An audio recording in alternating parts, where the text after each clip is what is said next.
ತಪ್ಪಲ್ಲ. ಅಪರಿಚಿತ ವ್ಯಕ್ತಿಯೊಬ್ಬರನ್ನು ನೋಡಿದಾಗ ಅವರನ್ನು ಪರಿಚಯ ಮಾಡಿಕೊಳ್ಬೇಕಾಗುತ್ತೆ ಸಾಧ್ಯ.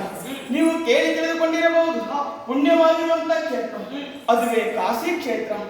ಅಲ್ಲಿನ ಅಧಿಕಾರಿ ಪ್ರತಾಪ ಸೇನೆಗೆ 3 ಮಂದಿ ಹೆಣ್ಣು ಅಂಬೆ, ಅಂಬಿಕೆ, ಅಂಬಾಲಿಕೆ ಎನ್ನುವುದಾಗಿ ಹಿರಿಯೊಳಗಿರುವಂತ ನನ್ನನ್ನು ಅಂಬೆ ಎನ್ನುವುದಾಗಿ ಕರೀತಾನೆ. ಇತ್ತ ಬರುವ ಉದ್ದೇಶ ಮನಸ್ಸಿನ ಬೇಸರ ನೀಗಿಸಿಕೊಳ್ಳುವ ಮನವಿಹಾರಕ್ಕಾಗಿ ಬಂದವರು ನಾನು. ಮಾರ್ಗದಲ್ಲಿ ತಡೆದು ನನ್ನ ಪರಿಚಯ ಕೇಳಿದ್ರಲ್ಲ, ತಾವ್ಯಾರು? ಸೌಭಾದೇಶದ ಅಧಿಕಾರಿ ಸಾಲ್ಭೂಪತಿ ಎಂದು ನಾನು. ಅಷ್ಟೇ ಅಲ್ಲ, ಮನದಲ್ಲಿ ಒಂದು ಆಸೆ ಮೂಡ್ತಾ ಇದೆ. ನಿನ್ನ ರೂಪಕ್ಕೆ ನಾನು ಮಾರು ಹೋಗಿದ್ದೇನೆ. ನಿನ್ನನ್ನೇ ಮದುವೆ ಆಗಬೇಕೆಂದು ಆಸೆ ಪಡ್ತಾ ಇದ್ದೇನೆ. ನೀನು ನನ್ನನ್ನು ಮದುವೆ ಆಗ್ತೀಯಾ? ಸಾನುಭೂಪತಿಗಳೇ, ಮನುಷ್ಯರಿಗೆ ಆಸೆ ಎನ್ನುವುದು ಸಾಧ್ಯವಾದದ್ದು. ಎಲ್ಲವನ್ನೂ ಈಡೇರಿಸಿಕೊಳ್ಳುವುದಕ್ಕೆ ಬಹಳ ಕಷ್ಟವಾಗ್ತದೆ. ನೀವು ಹೇಳಿದ ಹಾಗೆ ನಾನು ಕೂಡ ಅದನ್ನೇ ಊಹಿಸಿಕೊಂಡೆ. ಮದುವೆ ಅಂತಾದ್ರೆ ನಿಮ್ಮಂತವರನ್ನೇ ಆಗಬೇಕು ಎನ್ನುವುದಾಗಿ. ಆದ್ರೆ ಏನು ಮಾಡೋಣ, ಕಾಲ ಮಿತಿ ಹೋಯಿತು. ನಾಳೆ ಅಂತ ಹೇಳಿದ್ರೆ ನಮ್ಮ ಪುರದಲ್ಲಿ ಮದುವೆ.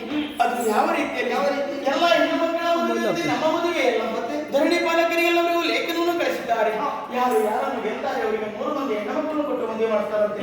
ತಾವಲ್ಲಿವರೆಗಾಗಿ ಬಂದಿದ್ದೇವುದು ಅಂತಾದ್ರೆ, ಧಾರಣೇಶ್ವರನ್ನು ಗೆದ್ದಿದ್ದೆ ಸತ್ಯವಂತಾದ್ರೆ ನಾನು ನಿಮ್ಮವರಾಗಿ ಬರ್ತೀನಿ. ಹಾಗಾದ್ರೆ ನಾಳೆ ನೇರವಾಗಿ ಅಲ್ಲಿಗಾಗಿ ಬರ್ತದೆ ಮಾತ್ರವಲ್ಲ, ಎಲ್ಲ ಧಾರಣೇಶ್ವರನ್ನು ನಾನೇ ಗೆಲ್ಲುತ್ತೇನೆ. ಒಂದು ವೇಳೆ ದೂರದಲ್ಲಿ ಸೋತೆ ಅಂತ ಆದ್ರೆ ಸೋತರು ನೀನೇ ಮದುವೆ ಆಗ್ಬೇಕು, ಹಾಗಂತ ಒಂದು ಮಾತು ಕೊಡ್ತೀಯ? ಅಲ್ಲಿಯವರಿಗಾಗಿ ತಾವು ಬಂದಿದ್ದೇ ಹೌದು ಅಂತ ರಣಕ್ಷೇತ್ರದಲ್ಲಿ ಆಡಿದ ಸೋಲು ಗೆಲ್ಲುವೆನ್ನುವುದನ್ನು ಕಟ್ಟಿಟ್ಟಂತದ್ದಲ್ಲ.